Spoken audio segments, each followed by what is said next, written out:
this fusion session with Symphony Nova Scotia and Jane Archibald.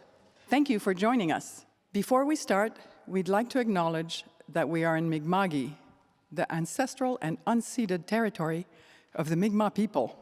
I'm Suzanne Lemieux, Symphony Nova Scotia's principal oboe, and I'll be your host for today. We'll have about a half an hour of music and then questions and answers with Jane. This fusion session is supported by BMO Private Wealth, Factor, the Government of Canada, and the Province of Nova Scotia. Thank you and enjoy.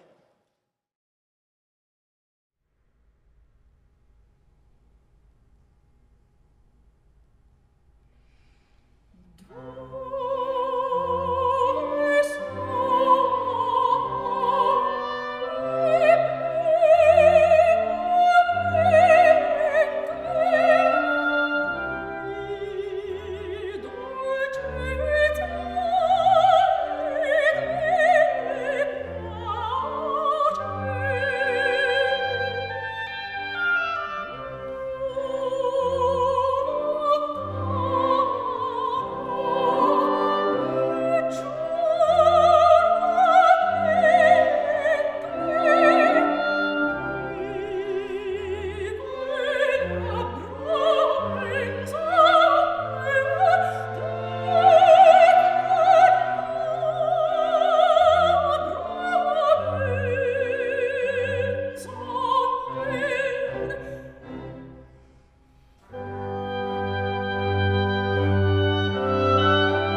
Jane, thank you for this wonderful performance. Thanks for having me back so soon. Yay, COVID in that way. I get to twice in one season with Symphony Nova Scotia. Now we have some questions that were submitted in advance. So first we'd like to hear a little about those pieces. Have you performed them before?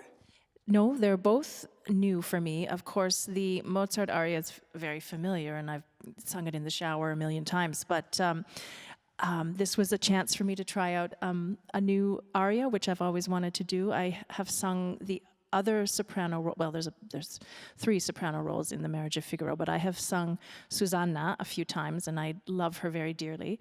But I wanted to try my hand at the Contessa, and I just love this aria of hers, so it was a chance to try it out here in Halifax.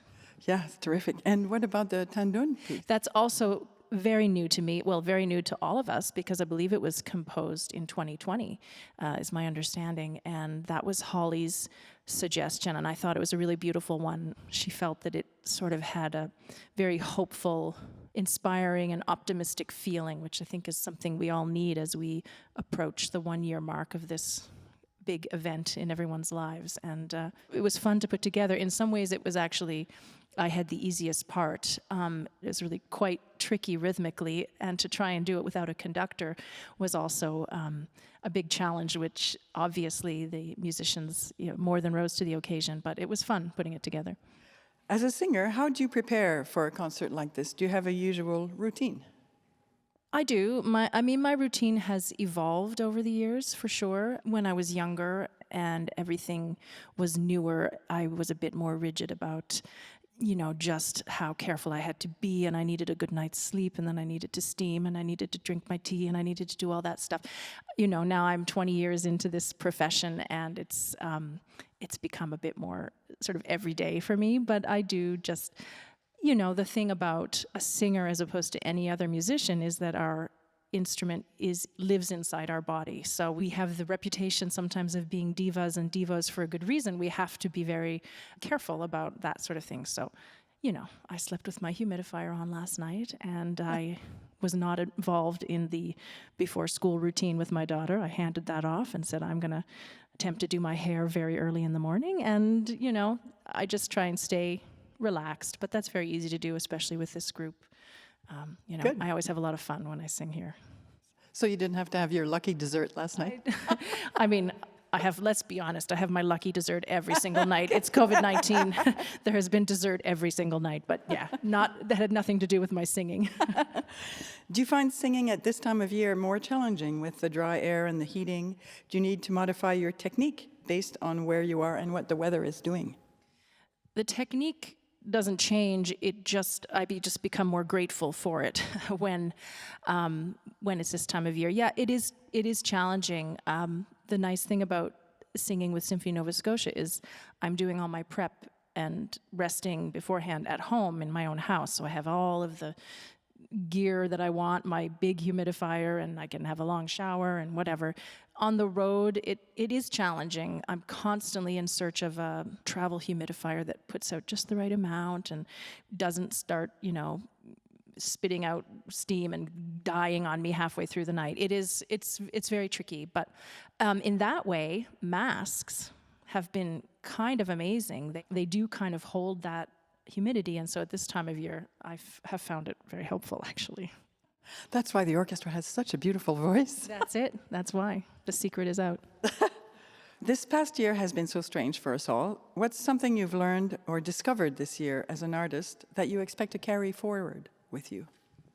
This past year has been such a big event that it sort of reminds me in a way of having a child, because I remember my colleagues who were parents saying to me, that's going to put everything else in perspective. Like, you don't stress as much about whether you got the contract or the big debut or whatever. Of course, you still love and take care of your career, but it changes things. And I think for me, this pandemic and the space to kind of step back a little bit has shaken me in a good way, in a similar way, because I have to be very honest, I have enjoyed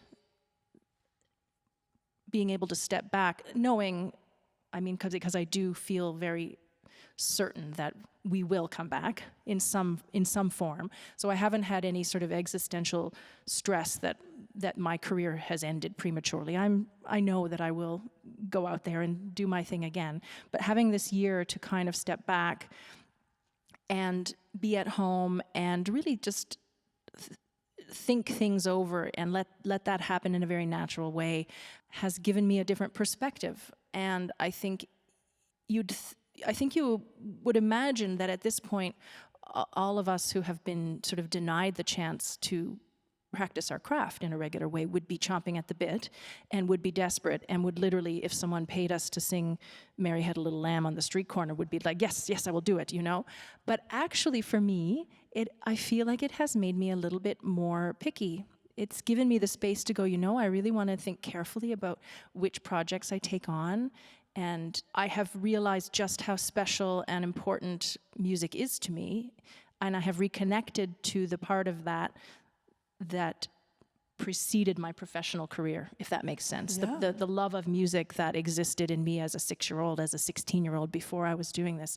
I have sort of reconnected to that in a way, and I would like to stay connected to it even as I go back into some kind of new normal.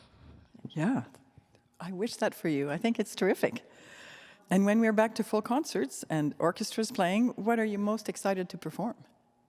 Yeah, that's a hard one. I mean, mostly it's not so much the what am I most excited to perform, but the how. Because while I am so impressed and amazed by how we have all adapted and changed and shifted, and we're doing smaller arrangements to allow for distancing, and people are in masks, and we are making it happen, which we have to do. I'm really looking forward to the time when I don't have to think about staying away from a colleague, when I don't have to rehearse in a mask, which, that's what needs to happen right now. You'll find no objection to me from that, but I'm really looking forward to the time when that doesn't have to happen and we can just be free. I feel like we're all quite heavy right now. The weight of this situation is on our shoulders, and I'm looking forward to the lightness and the joy of making music without that undercurrent of stress and fear that's there. Yeah. Do you have a preference for opera or being with the orchestra on stage? I don't prefer one or the other. I'm happiest when I have a really nice balance. That almost never happens. I'll have a year where I'm doing a whole bunch of concert stuff, and then I'll have a year where I'm doing only opera. They both give me different things to focus on. In opera, one of the things I really love about that is that because there are so many, you have so many balls in the air when you're doing opera. You're thinking about the conductor and your colleagues and the staging and the text and the costume, which maybe something's happening and you're having to deal with that. And you've got a tickle in your throat and there's something weird happening stage left and a person's cell phone went off. It's just, it's really the amount of energy required in your brain to sort of multitask takes a lot of pressure off from thinking about, am I making this note perfectly beautiful? And I find my instrument is very free. My voice is very free when I'm in that situation because I'm so busy with all that other stuff. That said, then it's really nice after a couple of opera contracts to come and do just maybe a recital or a concert with an orchestra, because it's just the pure music and I'm not having to think about the tenor who's annoying me or the conductor who suddenly changed the tempo in this way when I need to jump up and down or do some crazy staging thing. It's nice to sometimes focus on the pure music. So I love them both. They both have a lot to recommend them. Nice. And finally, when we go home today, what should we listen to next? Do you have any new discoveries or favorite recommendations for us? I don't have any new discoveries. It's an interesting question because for me, because I'm a professional musician, I actually don't listen all that much at home. And when I do listen to music at home, it'll be like greatest disco hits of the 70s or something. I really do like upbeat and happy. But for me, when I do listen to music, it's always to answer some emotional need. I'm feeling like I need to cry, so I'm going to put on the 4 last songs of Strauss and just let it out. Or I feel a little bit flat and I want to be upbeat and I want to get my mojo back, and so I'll put on one of the fast movements of the Bach double violin concerto or like a Handel aria with fabulous coloratura that just has a driving pulse that you can't help but want to dance to in your kitchen. So I say just seek to meet that need, whatever it might be. And however you feel today, if you feel uplifted and you want to, keep that going, go and find that piece that just takes you soaring. Or if you need, if you feel stressed and sad because of isolation or whatever, and you need that cathartic experience, think back to whatever piece gave that to you and find it, because that's the magic of music. It just it says for us what we cannot convey in words. Absolutely. Well, thank you so much, Jane. Thank you. Thanks for having me. We can't wait to see you again soon, and we would like to thank our sponsors, BMO Private Wealth, Factor, the Government of Canada, the Province of Nova Scotia, and all the others for their support of the Fusion Sessions.